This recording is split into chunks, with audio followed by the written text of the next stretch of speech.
welcome back to the Leadership Circle Live, where today we're going to have a fun conversation. You guys all know how much I love to talk about money, but today we're going to talk about money from a perspective of, as a business owner, who to hire, when, where, and what all of the different titles that are thrown at us financially in our businesses. So I'm really excited about that conversation. I have my friend Jennifer Peak. She is the CEO of the Peak Advisory Group and the founder of the CFO School. And we're going to talk about both of those things today. But Jennifer, welcome. I'm excited that you're here.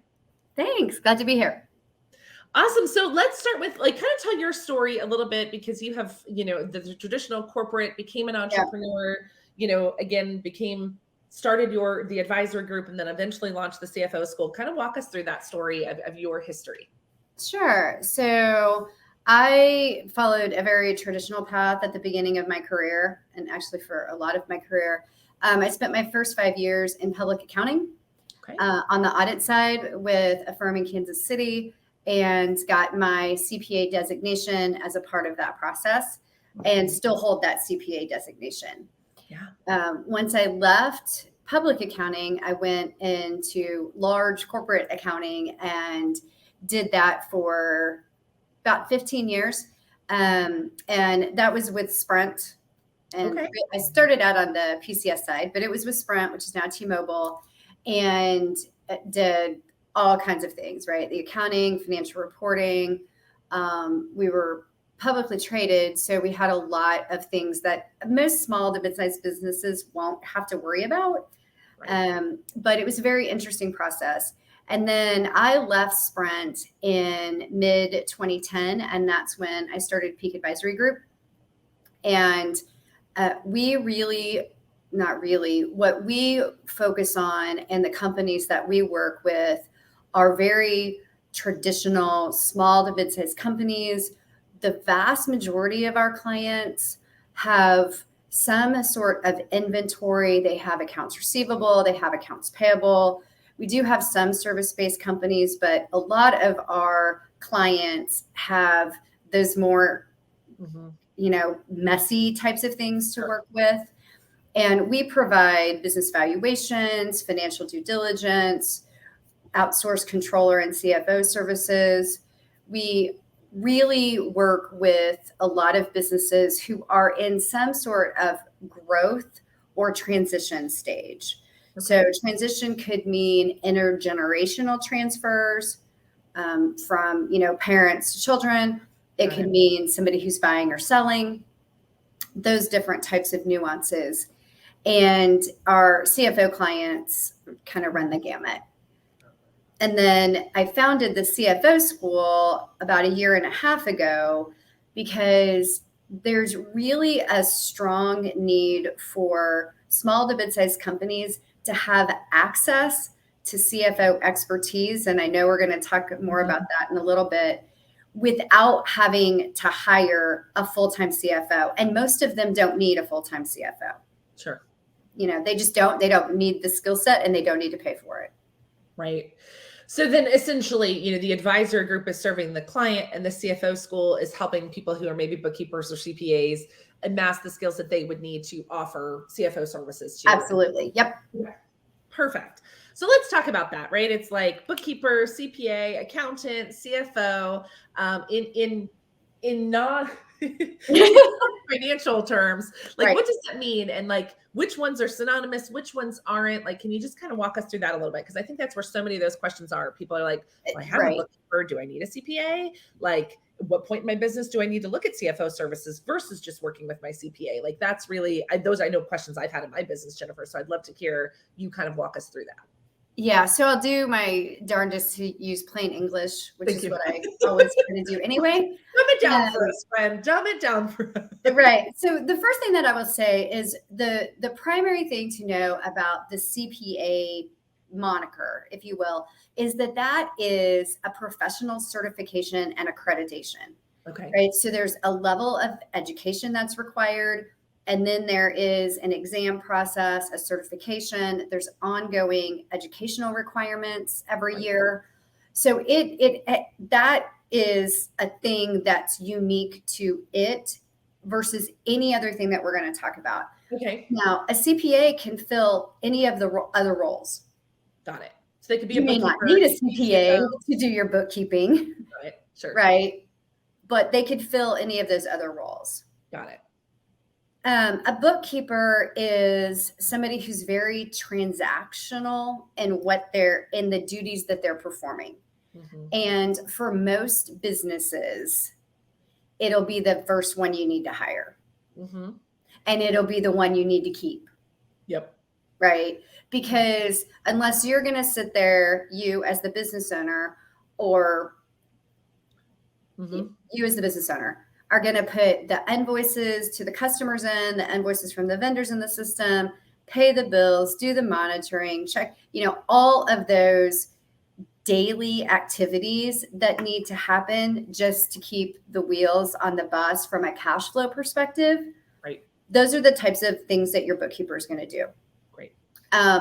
Bookkeeping responsibilities, if you have a business that has, let's say, enough volume, that's probably the best way for me. You just have a whole bunch of stuff going on. You have a whole bunch of customers you need to invoice. You have a bunch of payments coming in for those customers. You have a laundry list of vendors that need to get paid. You'll sometimes see that bookkeeping function divided into an accounts receivable clerk or an accounts payable clerk, but those titles are fairly synonymous with a bookkeeping function. Right. Okay. So the volume is really kind of what dictates where that goes. Got it. An accountant may do similar activities to a bookkeeper, but they are also going to bring a higher level of skill set. So if you have very complicated invoicing, right. So in my world, what that might look like is we have a lot of construction clients. Right. So they have these really long projects. They have phase billing. They need to track costs against those billings to be able to submit the pay apps.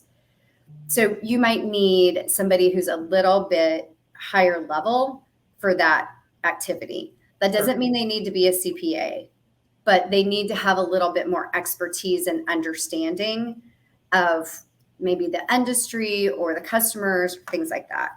Mm-hmm.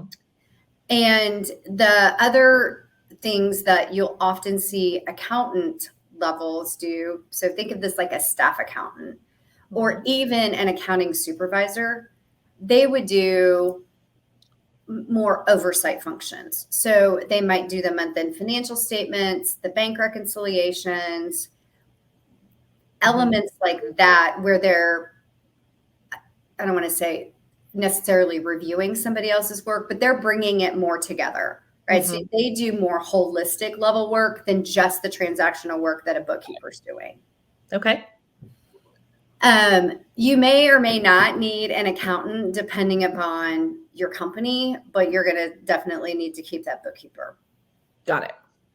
Then the CFO level, and you could sort of commingle controller CFO depending upon the company. Okay.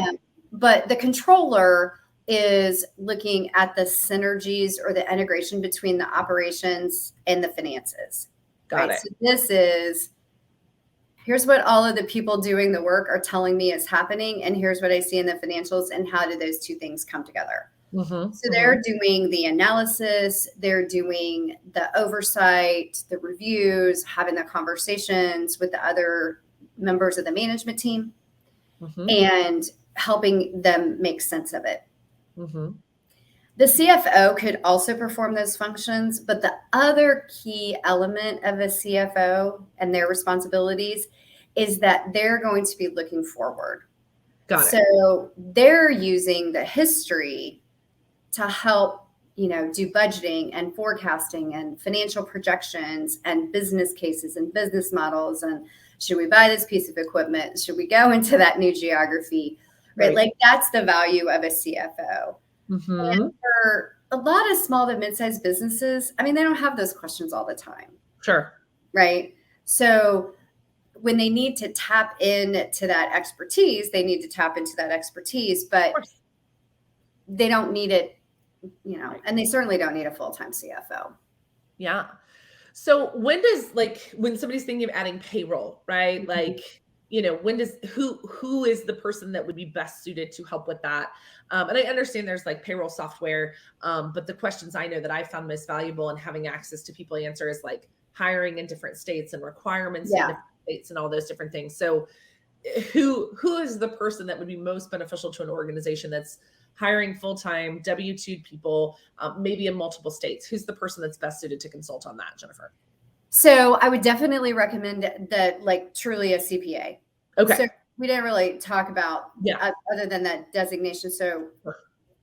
the way that my clients use CPAs, CPA firms, it could be an individual, it could be a big firm, it could be whatever, certainly are taxes, right? Like that's just income taxes. That's a big one.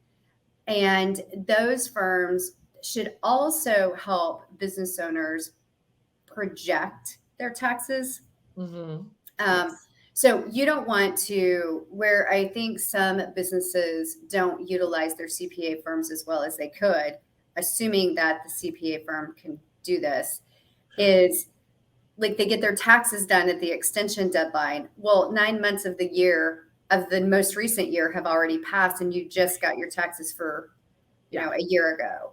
Right. So I do think that there's an opportunity for a lot of business owners to utilize even their tax preparers better than they currently do. The other thing, though, that CPA firms are really well equipped to help you with is understanding that list that you just went through. Right. They are much more likely to be up to date and up to speed on whether it's employment taxes or sales tax. Okay. In all of these other states. And sales tax has gotten to be a much bigger deal for a lot of companies, especially those that are selling in multiple states. Right. So I can imagine that has changed and grown so much since 2020, right? Because so many businesses felt very local, and now, when everything got shut down, it opened up a lot. But my guess is that's created some larger financial challenges for those companies to understand those things. Am I correct in that? Absolutely. Especially if those companies are doing, like, let's say that they're not an Amazon reseller, right? That they're not utilizing a platform like that may be helping them with that back end information. Mm-hmm. Now, of course, there's also a lot of software that has come out as a result of those requirements, right? So there's a lot of sales tax specific firms that are really easy for small to mid-sized companies to start using. And they're very well aware of all of the different state requirements. They'll do the tax filings for you, those different types of things, not dissimilar to an outsourced payroll company. Mm-hmm. A lot of small companies, even if you run your own payroll, especially if you're using something like QuickBooks, you can find companies that'll do the tax filings for you. Right.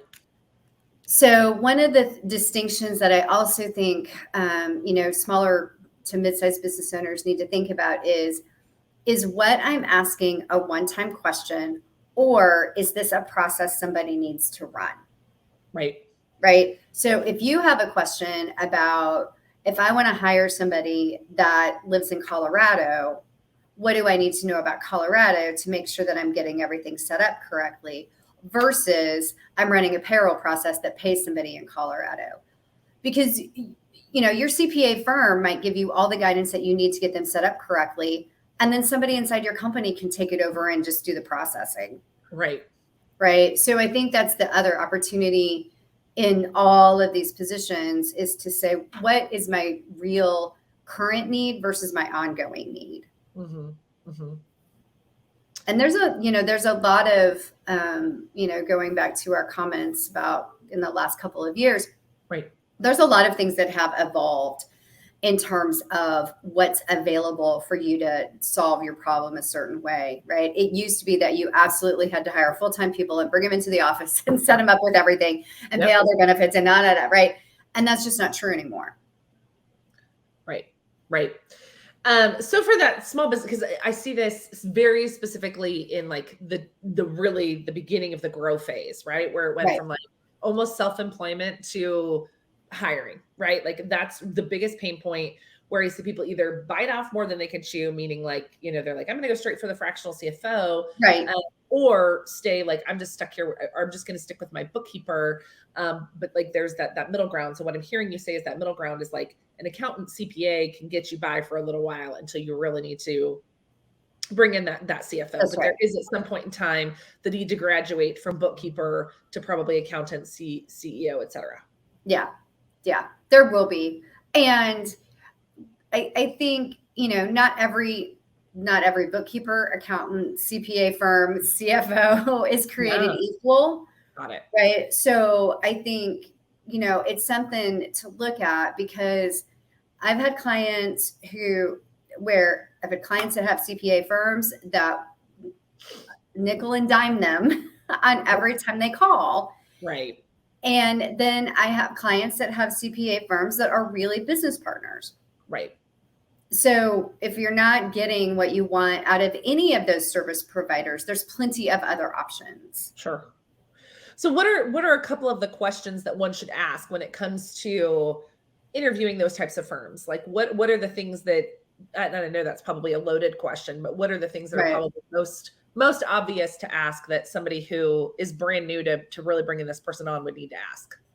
I think the biggest question that I would ask a CPA firm, one of the biggest questions that I would have for them is, what's your philosophy and what services do you offer to help me make business decisions? Yes. Right. Or are they just compliance oriented? Right. Right. I'm just going to do your taxes. Right. Right. You can call me with a specific tax question about your income tax situation, but don't ask me anything else. Right. Right. So that's something to look for in terms of when you're talking to somebody. You can sometimes get a pretty good idea about how helpful a CPA firm is going to be related to your business by just looking at the services that they offer overall. Sure. So if under their umbrella, even if you're not going to pay for them, if under their umbrella, they offer tax planning, tax strategy, small business services, that kind of thing, that's a pretty good indication that that's somebody that would be able to work with you across a multitude of questions. Sure. Is it important, and just thinking through like states and all those things, to work with someone who is familiar with like the state that your business is registered in and those types of things? Is that important nowadays, or is it more kind of tomato? I think that's an important question to ask them. Mm-hmm. Like, there's nuances to every state, whether it's employment taxes, sales, like I'm very operationally, right? Right. Income taxes are, I don't want to say they're not complicated, but those are a little bit more common knowledge, because people may need to file in multiple states for a variety of reasons for income taxes, whether it's business or personal. Right. But what you do want to have is a tax firm that's familiar with the employment law and the sales tax law of the state or states that you're operating in. Mm-hmm. Because those are what is going to be expensive. If something goes wrong, that's going to cost you. Yep.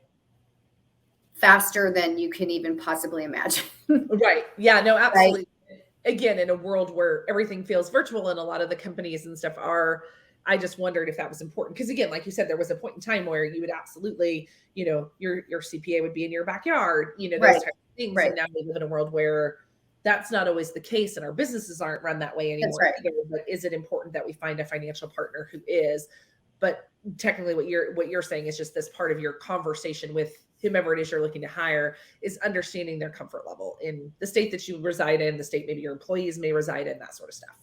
Yeah. The other thing that I would ask anybody that you're interviewing, like go back to our list, is what is their knowledge and understanding of the type of business you operate and the industry that you're operating in.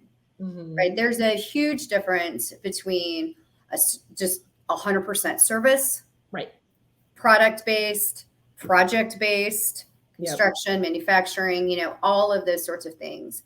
And the higher you go up into that dynamic that we talked about, right? Like it's probably less important for the bookkeeper, but it's extremely important for the CFO.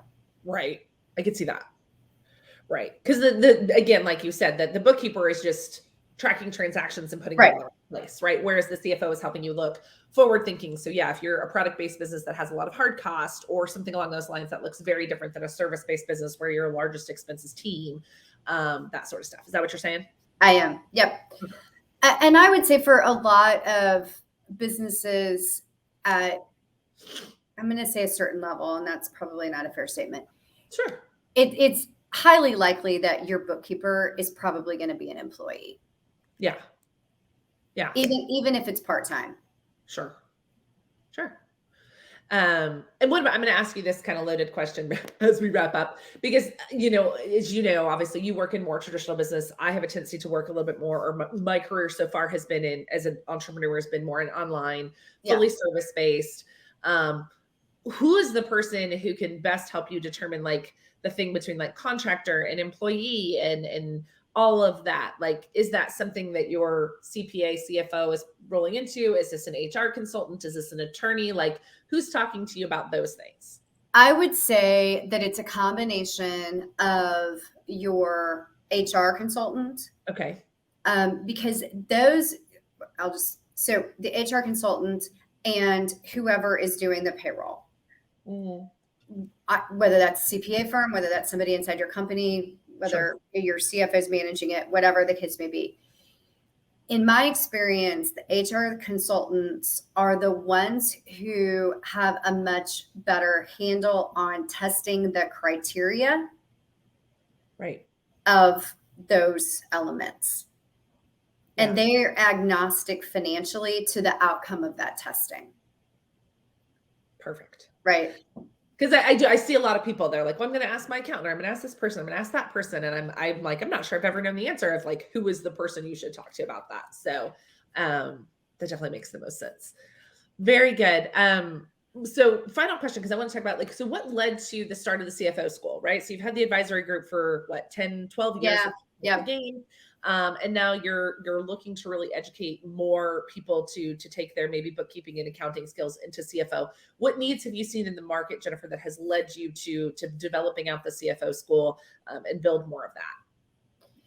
There's two primary drivers. The first one is that there are a lot of businesses that could really benefit from having somebody with those skill sets. Mm-hmm.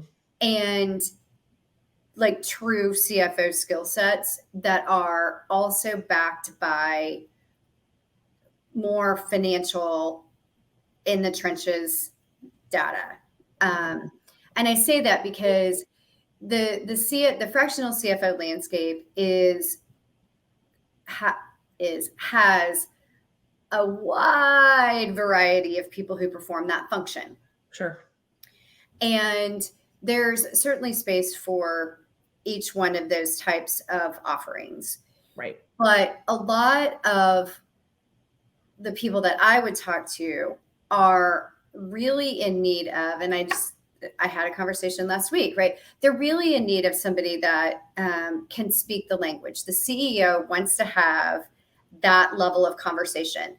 They're not getting what they need out of their CPA firm or their bookkeeper or their accountant or, any of that type of thing. And they want to have a strategic conversation, but they also want to have that backed by the knowledge and the expertise of somebody who can actually look at financial statements and not just have a strategic conversation. Mm-hmm. So, but I can't I don't have enough people in the advisory group, right? And couldn't grow fast enough to fulfill all of those different needs. And also all of the different industries that we might, right? Sure. Like, we do manufacturing, construction, distribution. That's our primary focus. And I don't do a lot of Amazon stores, right? I don't do a lot of online businesses or smaller retail brick and mortar companies. So there's a huge opportunity for that. The second thing is that I would run into a lot of people who are in the profession whose clients are asking them to increase the level of service that they're already providing, and they're not sure how to do that. Right. So they're acting as the accountant, the controller, the tax person, all of those types of things. And the client's like, hey, I would really like for you to also help us with this. And it's a win-win. You've already created all of that know, like, and trust with your client, right? They don't want to go find somebody else. Right. And so it's really about helping those professionals who are already providing certain types of services to their clients to be able to up their game and to do so with confidence. Most of them are scared they're going to get over their head. Sure. I love that, because one of the things that I heard you say, and this is, we live in this world where they're like, oh, there's an accountant on every corner, and we think there's like not enough business, but you're saying that basically there's more than enough at this point. And because there's being so many new business opportunities created, there's even more demand for more advanced skill set. Yeah. And I think the other thing, is that the volatility and the overall economic environment, at least in the United States, although I think globally this is true as well, you really got to have somebody who can take a step back and look at everything, and help you make decisions. That I personally think the days of setting up an annual budget are gone. Like, things just move too fast. Sure. Like, it's not going to work like that. Right. And so having somebody that you can bounce information off of, even if it's a 1 hour phone call every 3 months, right? Then that could be a sanity saver for business owners. Sure. I love that. And like I said, to me, it's just always so exciting when we get into those stories of like not enoughness, where you're just saying there's just this abundance of need for this specific skill set. Oh, yeah. I get excited about those things. And it's true. I mean, the data is telling us, obviously, with things like the Great Resignation and all of that, more and more people are starting businesses, and the majority of us did not start businesses to deal with, what or any of that, right? Right. Exactly. I can't imagine you saying that. Everyone loves this. But it's just such an important part of it. And I used to work a lot, I think you knew this, Jennifer, with like freelancers and stuff like that, who didn't want to niche down into certain places because they felt like there wasn't enough business. And this was one of those areas. They're like, everybody's got a bookkeeper and accountant, right? And you're saying that, like, yes, but what they need is somebody who can help them think big picture. Yeah. So fun. That's right. Where can people spend more time with you? Where can they either learn about the Peak Advisory Group or CFO School? So both of those, to learn more, easiest place to go is just to the websites, peakadvisory.com or the CFOschool.com. And on the CFO School side, we've got some free resources over there. Peak Advisory, you can book a call with us. That's much more high touch, done for you types of services. And then me personally, you can find me on LinkedIn. Awesome. So good. Well, thank you for your time. And this was hugely helpful for me. And I'm like going into year 5, right? And it's like, okay, these are the different roles. It always, as the business grows and the needs change and all of those things. So I just really appreciate you sharing your expertise and your experience.